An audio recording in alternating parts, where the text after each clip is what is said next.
गुरुर्ब्रह्मा गुरुर्विष्णू गुरुर्देव महेश्वरा गुरु साक्षात परब्रह्म तस्मै श्री गुरुदेव नमः। आपुलिया हिता जो असे किंवा होय जागता धन्य माता पिता तयाचिया कुळे कन्या पुत्र होती जे सात्विक तयाचा हरिक वाटे देवा। गीता भागवत करीती श्रवण अखंड चिंतन विठोबाची कुळे कन्या पुत्र होती जे सात्विक तयाचा हरिक वाटे देवा। तुका म्हणे मज घडो त्यांची सेवा तरी किंवा परी माझे दैवा पार नाही। कुळी कन्या पुत्र होती जी सात्विक तयाचा हरिक वाटे देवा। विठाला विठाला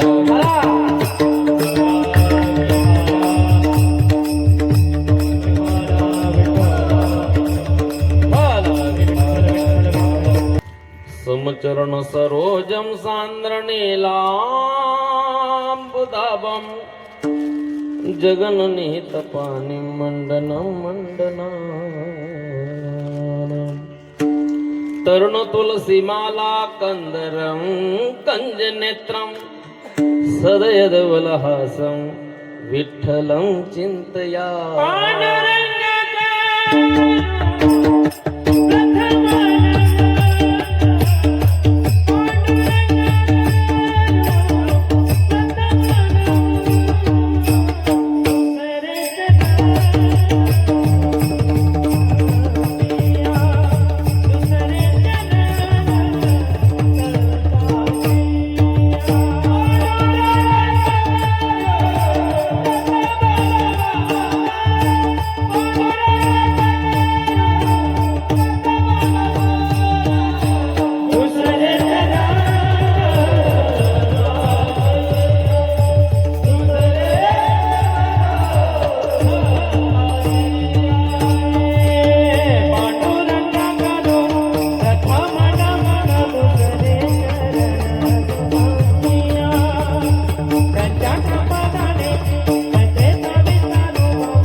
पांडुरंगा करू प्रथम नमन दुसरे चरण संताचिया। त्यांच्या कृपादान कथेचा विस्तारू बाबाजी सद्गुरुदास तुका। अलंकापुरे रम्य सिंहासनस्थम पदम भोज तेजत्पुरीदित प्रदेशम विदिंद्रादि दैवहि सदा स्तूयमानम समाधिस्थ मूर्तिं भजे ज्ञानदेवम्। ओम नमो ज्ञानेश्वरा करुणाकरा दयाळा तुमचा अनुग्रह लादलो पावन झालो चराचरी। मनोजवं मारुततुल्य वेगं जितेन्द्रियं बुद्धिमतां वरिष्ठं वातात्मजं वानरायुधमुख्यं श्रीरामदूतं शरणं प्रपद्ये।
प्रथम ही गुरु को शीश नमाओ, हरि चरणों में ध्यान लगाओ। मंगल भवन अमंगल हारी, द्रवश दशरथ अजर बिहारी। राम सिया राम जय जय राम। संपाद्य ज्ञानंच विदाय भक्ति, विलोकितो येन समाधिराजः। वैराग्यवन्तं सुविचारयुक्तं, नमामि जोगं शिरसा गुरंतम।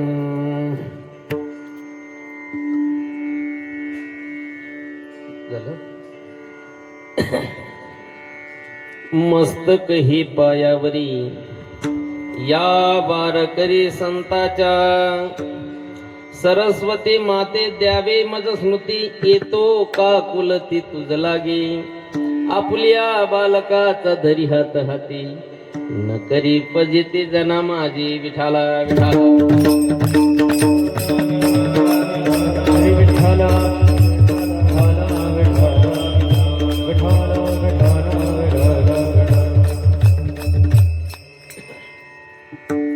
आपुलिया हिता जो असे जागता, धन्य माता पिता तयाचिया।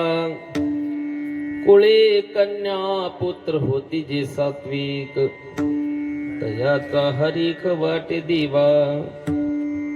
प्रस्तुत प्राप्त प्रसंगी, प्राप्त स्थळी, प्राप्त वेळी, प्राप्त वेळी म्हणून दाखवलेला अभंग।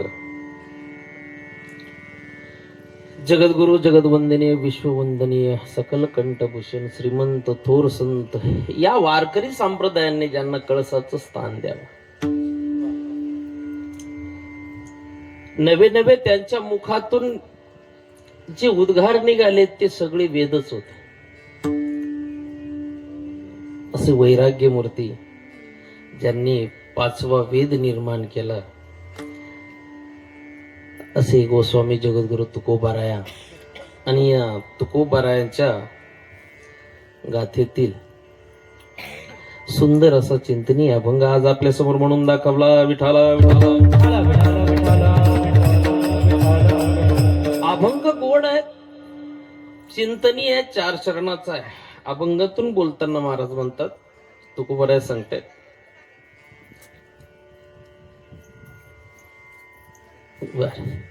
नाही त्यानावर काही इलाज राहत नाही। त्यांना पशी आम्ही बी काही अपरिचित नाही, आमले बी शेतात बरोबर आहे की नाही, आपला बी अशा शेतात असो। तुकोबाराय म्हणतात की माणसाने जागा असावा, जागा असावा, जागा।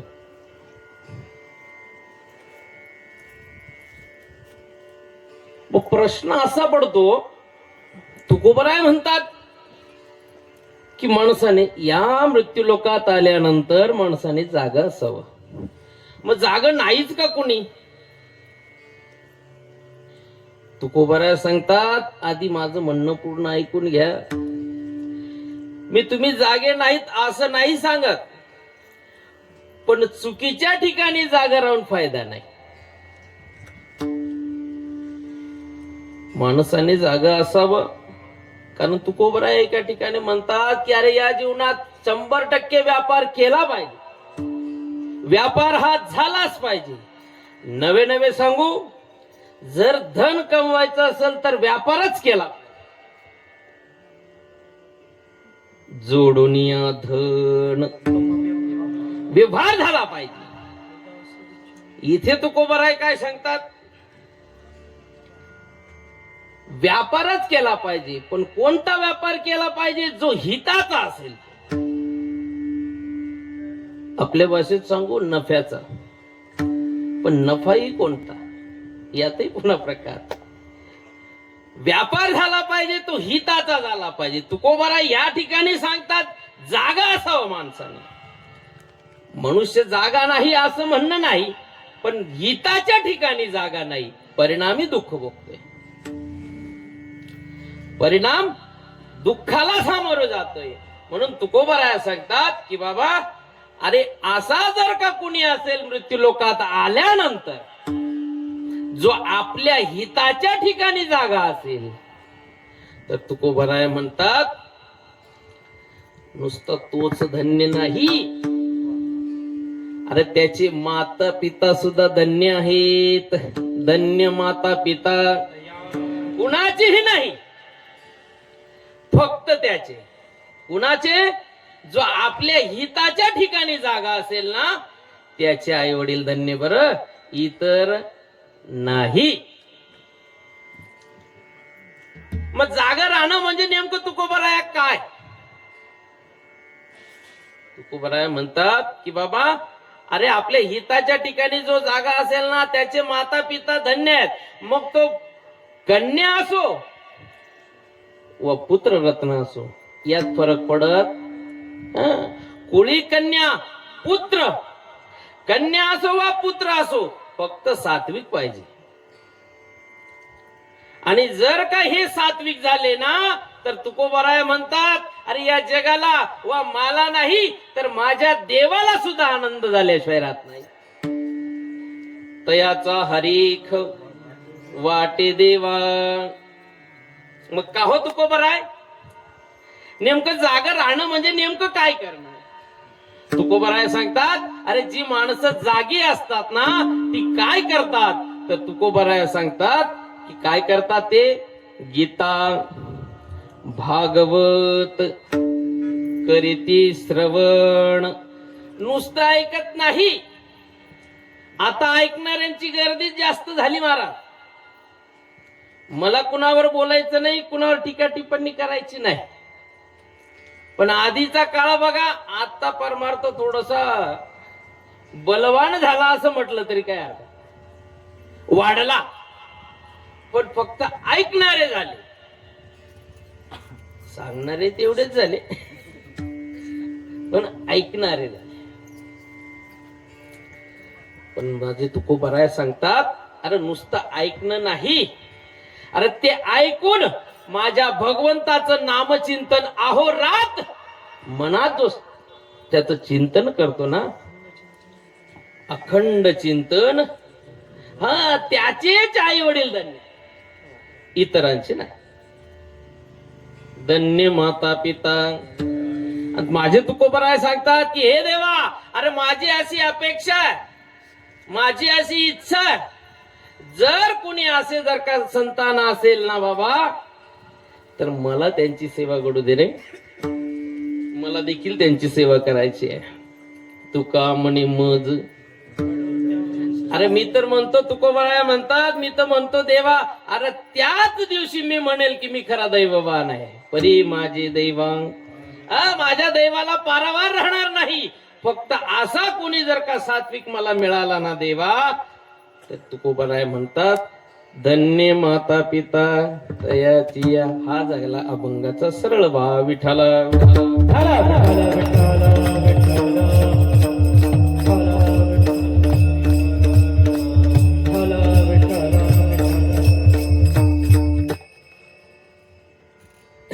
नाही होत ते, लक्षात घ्या. माऊली एक दिवशी कार्यक्रम आहे, असंच होणार. आणि यातच खरी मजा आहे. आज हा आपल्या समोर अभंगाचा भाव मांडला. आता अभंगावर बोलण्यात तत्पूर्वी अल्पसा परिहार तो असा, आपल्या या पतित पावन नगरीत माळवाडी परिसरात, फुले माळवाडी, ढवळखडी मळा, बरोबर आहे का? वाची येऊ दे त्या दिवस काढे माले. आता ते मी नाही लिहिलं, इथे ढवळखडी म्हटलेलं आहे. आता ते मी लिहिलंय का? आणि हा भाऊ मला सांगायचा ढवळखडी आहे म्हणे. मग आठ काही कजा करू नको तर टाळ्यावर पाहू. ढवळखडी मळा. आणि या निसर्गाच्या सानिध्यात आपला हा जगदाळे परिवार, आणि या जगदाळे परिवारात आज आनंदाला पारावार नाही असं म्हटलं तरी काही हरकत नाही. किती आनंद, आनंदाचे डोही आनंद करा. हो आनंदुरे आजे आनंदुरे सभायाभ्यंतरी अवघा परमानंदुरे. किती आनंद. अरे ज्या वेळेस माझा भगवान आला होता ना, ज्यावेळेस तो गोकुळात आला होता ना, मी तर म्हणतो तेवढाच आनंद झाला. अंत पार नाही लेखा. फरक एवढाच आहे, त्या दिवशी बाळकृष्ण आणि इथे आपल्या पाहुण्याच्या घरी कन्यारत्न आलेले आहे.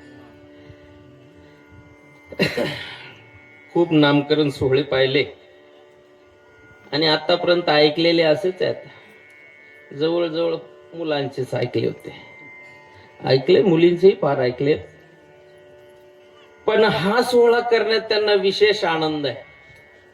कारण माझं आणि गोरख भाऊचं ज्यावेळेस आम्ही साकोऱ्याला आमचं बोलणं झालं, त्या दिवशी ते म्हणाले की महाराज आनंद वाटतो आज आपल्या या जगदाळे परिवारात सौभाग्यवती सखूबाई संतोष काळू जगदाळे, तदनंतर त्या कन्यारत्नाचे काका आणि काकी भाग्यश्री मच्छिंद्र संतोष जगदाळे, आणि ज्यांच्या आयुष्यात हा आनंदाचा क्षण आलेला आहे ना, त्या स्वातीताई गोरख संतोष जगदाळे. या परिवारात आज आनंदाला पारावार नाही. कसं आहे महाराज, आपण नेहमी म्हणतो, नेहमी ऐकतो, जीवनात या प्रपंचात म्हटली का चढाओढत चालले बाबा. एक मिळालं नाही तोपर्यंत दुसऱ्याची अपेक्षा, एक मिळालं नाही तोपर्यंत दुसऱ्याची अपेक्षा. बरोबर आहे की नाही. एक तर आधी जन्म मिटत नाही, बरं मिळाला त्यात आयुष्यही मिळेल हे सांगता येत नाही. आणि त्याच्या पुढचं मी संसाराच्या प्रपंचाच्या व्यथा तुमच्या समोर काय मांडायच्या. एक तर होत नाही, समजून घ्या. आणि एवढं डेअरिंग मग का बरं सगळं मनवी जायच म्हणे.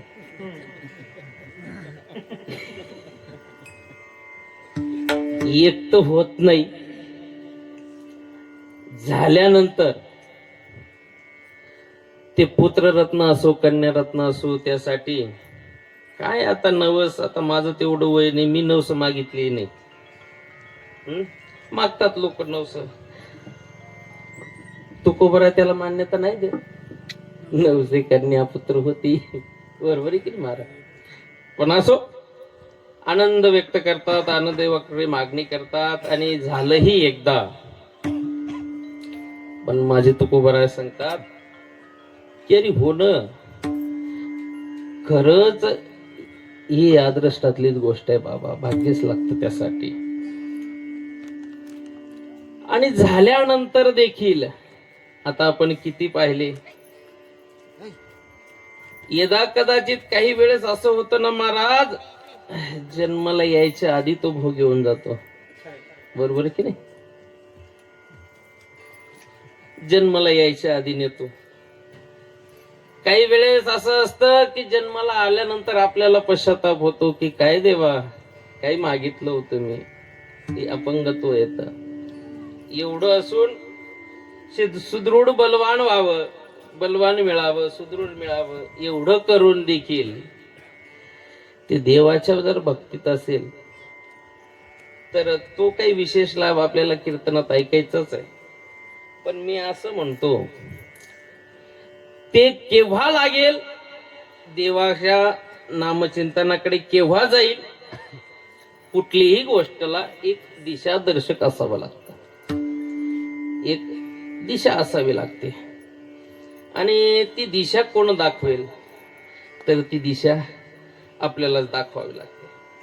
आणि त्या योगानेच घडून आलेली हाची सेवा. का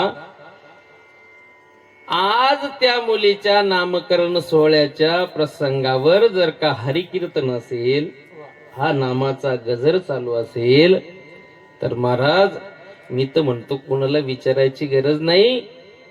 येणाऱ्या पुढच्या काळात ती हरिभक्ती दंग झाल्याशिवाय राहणार ही. आपणच जर का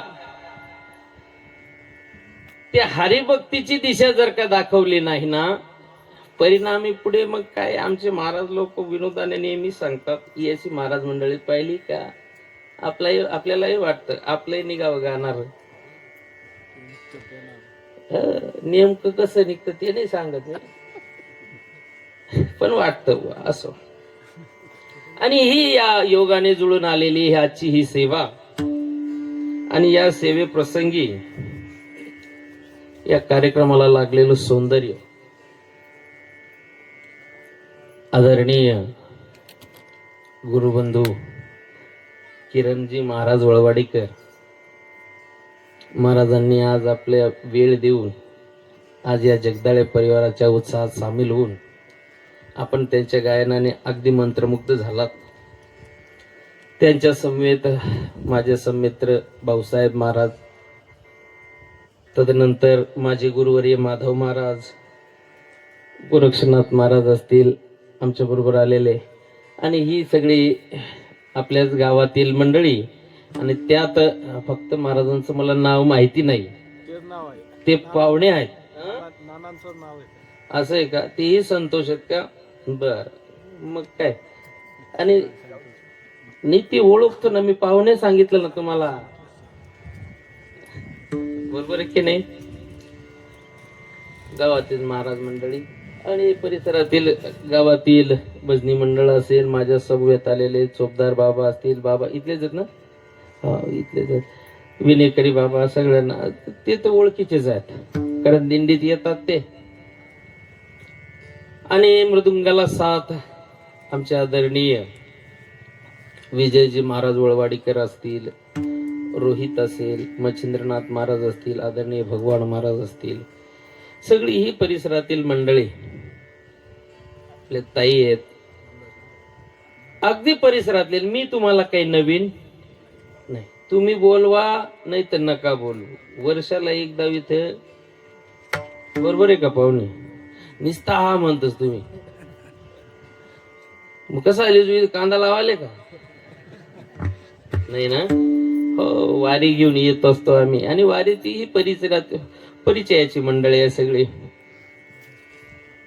माझा आवाज एवढा काही खास नाही, पण दादा खूप गोड पाठवतो यांच्यापर्यंत, म्हणून तुलाही धन्यवाद. खूप गोड साऊंड सिस्टम आहे, अगदी वातावरण अगदी मंत्रमुग्ध करणार आहे. फक्त विषय एवढा आहे, कार्यक्रम 9 ते 11 पाहिजे होता. कारण बाबांनी मला फोन केला ना, आमच्या रामदास महाराजांनी म्हणले, बाबा कार्यक्रम 6 ते 8, फोन करतो 5:45. कार्यक्रम 6 ते 8, काही हरकत नाही. इथे मी 5:45 आलो, पोचलो 6:15. म्हणे आता काय हरकत नाही, 7 ते 8 करू. बर, गणित थोडं छोटं छोटं होते. आता 8 वाजले, सांग केव्हापर्यंत.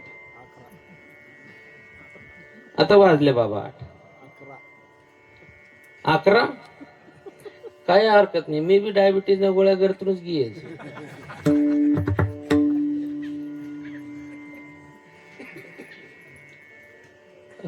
आमच्या पाहुण्यांचा खूप आग्रह होता. वडनेरला आल्यानंतर म्हणले, महाराज मला शब्द तर, बर का बाबा, शब्द तर असा भारी होता ना, म्हणले तुमचा सप्ताह चालू होता म्हणून आम्ही आलो नाही. आता तुमचा सप्ताही झाला, आता आम्ही आलो. आता मला सांगा, मुलीचं नामकरण करायचं आहे, कोणत्या तारखेला करायचं, आणि करायचं का करायचं नाही हेही सांगा. म्हणले बरं बाबा, हा बुकीचा मार. हा त्याच्यामुळे म्हटलं काही हरकत नाही.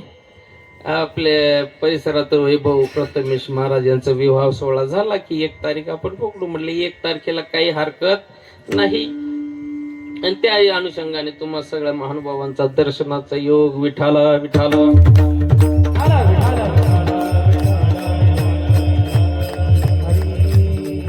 वेळ अगदी थोडा आहे आपल्याजवळ, 1 अर्धा पाऊण तास आहे,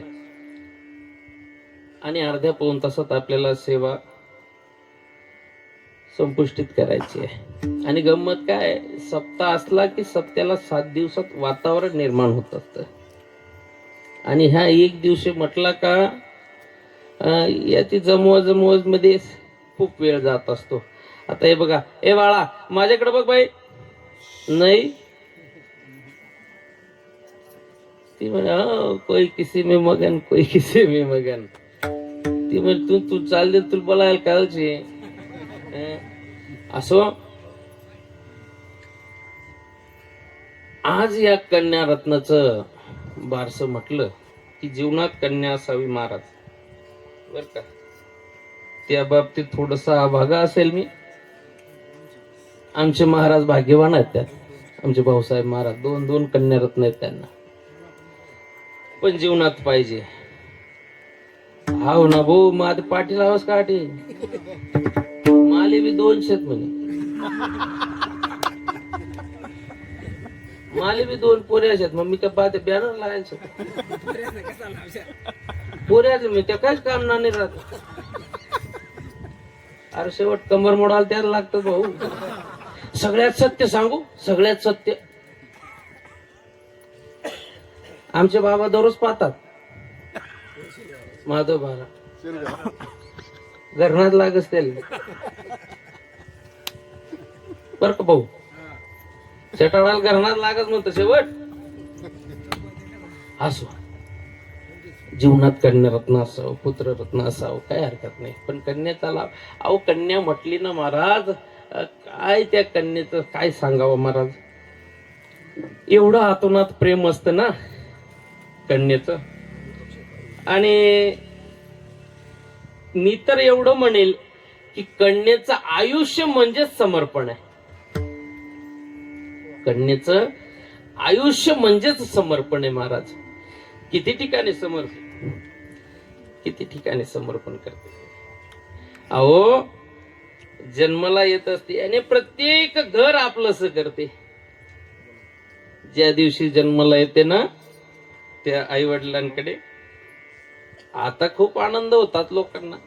पूर्वी त्याचाही त्रास होत होता, बरोबर आहे की नाही. मागे जे आमचे महाराज खूप ओढ म्हणायचे, वंशाच्या दिव्या पायी नको पण ती विजवू आई. मागे त्यावेळेस मुलगी आवडत नव्हती लोकांना. पुत्र बाबा ऐसा गुंडा ज्याचा ही लोकी झेंडा, त्यावेळेस आवडत नव्हती कन्या. अरे त्या कन्याचे उद्गार तिने सांगावं, वंशाच्या दिव्या पायी नको पण ती विजवू आई. आपल्याला कळालंच नाही महाराज. अरे तो गर्भ आपल्याला सांगतोय, उद्या तुझ्या गर्भाची ग चाचणी होणार ग.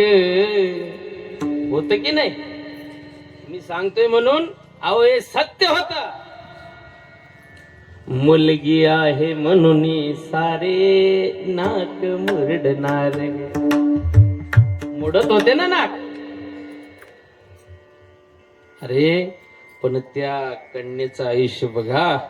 अरे आल्यानंतर बाप थकून भागून आला ना, अरे ती कन्या एक ग्लास भर जरी पाणी बापाजवळ घेऊन गेली ना तरी त्याचा थकवा निघून जातो. ती आपलंस करते घर.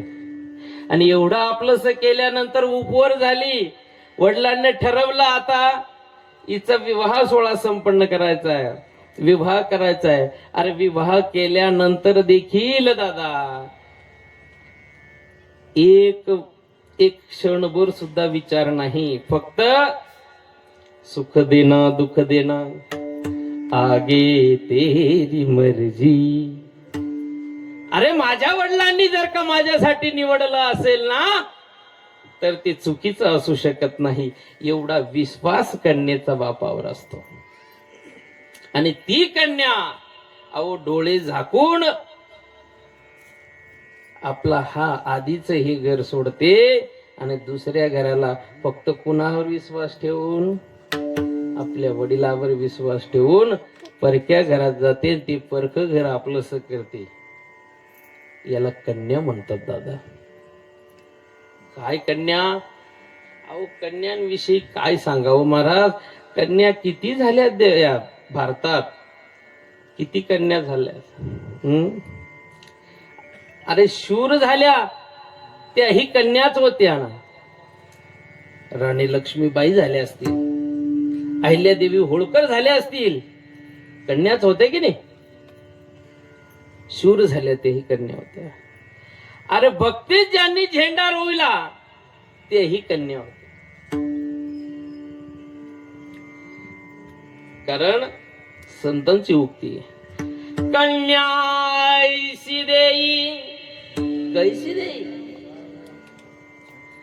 जैसी मीरा मुक्ताबाई. कशी द्यायला? अरे जशी मीरा मुक्ताबाई अशी कन्या. किती कन्यांचं काय सांगावं महाराज. तिच्या जीवनातल्या आटापेटा कमी होत नाही, पण ती क्षणभरही आपला त्रास दुसऱ्याला दाखवत नाही, याला कन्या म्हणतात. विठाला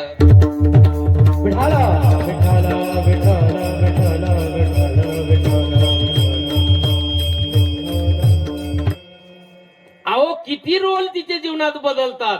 लहान असताना थोडी मोठी झाली, भावंडांना सांभाळायचं आहे, भावंडांना सांभाळल्यानंतर घराला सांभाळायचं आहे, घराला सांभाळल्यानंतर आई वडिलांना सांभाळायचं आहे, आई वडील उपवर झाल्यावर लग्न करतात, पुढचं घर सांभाळायचं आहे.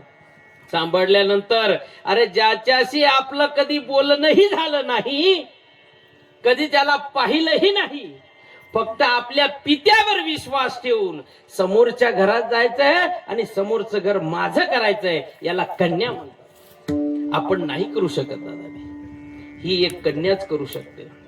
अरे जीवनात किती कन्या सांगू तुम्हाला जीवनात. अहो सगळ्यात मोठं उदाहरण जर पाहिलं तर माझ्या सीताईचं उदाहरण बघा. सीताईचं उदाहरण बघा.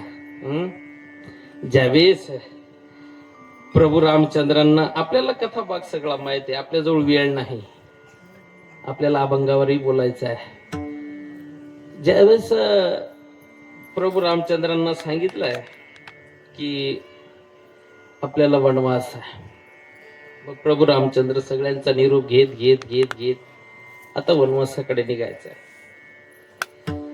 सगळ्यांचा निरोप घेत घेत सीता मातेच्या महलात आल्यानंतर सीता मातेला सांगितलं प्रभू रामचंद्रांनी, म्हणले हे बघ सीता, आता माझ्या आईने जे वरदान माझ्या वडिलांकडे मागितलं त्यानुसार मला उद्यापासून वनवास हा निश्चित आहे आणि मला जायचं आहे. म्हणले मग काय झालं?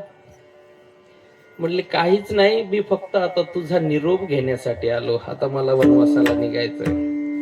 त्यावेळेस सीता मातेचे उद्गार आहेत, निरोप कसला माझा घेता. अहो ज्या दिवशी माझ्या वडिलांनी, माझ्या जनकांनी, माझ्या वडिलांनी ज्यावेळेस तुमच्या हातात हात दिला ना, त्याच दिवशी मी स्वीकार केला. आता जीवनात सुख आलं तरी आपलं आहे आणि दुःख आलं तरी आपले. सुख देना दुःख देना आगे तेरी मर्जी. निरोप कसला माझा घेता जे ते राघव तेथे सीता. अहो आता असं होणार नाही, ज्या ठिकाणी स्वामी तुम्ही, जेथे राघव तेथे सीता.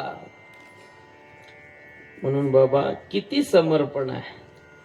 एवढंही झाल्यानंतर आपल्याला पूर्ण रामायणाचा कथा भाग पाहिला ना, तर बाबा अरे या कन्यारत्नाच्या जीवनात किती किती वादळ येतात आणि एवढे वादळ येऊन सुद्धा डगमगत नाही, याला कन्या म्हणतात. ज्यावेळेस रावणाने लंकेत नेल्यानंतर सुद्धा जीवनात किती शोक झाला, किती वाईट आला, किती हाल आले. पण यातही न डगबगता फक्त देवाची आठवण, देवाचं नामचिंतन. सांगायचं तात्पर्य एवढं आहे मला की कन्या म्हटली ना, आपण आपल्या जीवनातही व्यवहारातही बघा, एक वेळ मुलीला जर का काही गोष्ट नाही मिळाली ना, ती एक वेळ सहन करते बर का. मुलगा नाही करत बाबा, तो हट्टाने मागतो. मुलगी सहन करते. आणि मी आधीच बोललो,